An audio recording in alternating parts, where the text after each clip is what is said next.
அனைத்து உயிர்களிடத்தும் அன்பு செலுத்தி ஆதரவாக இருப்போம். அனைவருக்கும் வணக்கம்.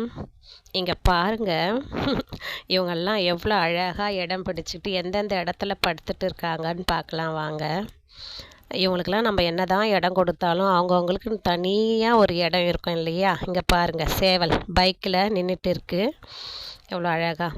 அடுத்ததாக பாருங்கள், இவங்க கோழியை பிடிக்க வந்தவங்க, கோழி இவங்க கையில் கிடைக்கல, அதனால் பைக்கில் ஏறி படுத்துட்டு அமைதியாக பார்த்துட்டு இருக்காங்க. எப்படா கோழி பக்கத்தில் வரும் பிடிச்சிக்கலான்னு. நான் வீடியோ எடுக்கிறத பார்த்துட்டாங்க.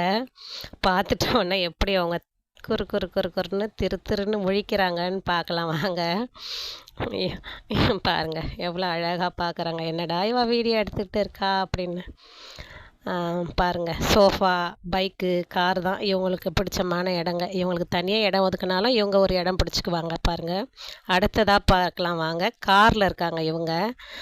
இவங்களுக்கு பிடிச்ச இடம் கார் என்ன தான் மூடி வச்சுருந்தாலும் அது மேலே ஏறி படுத்துக்கிறது, உட்காந்துக்கிறது தான் இவங்களோட வேலை.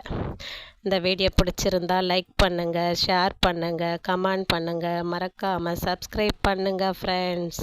நன்றி.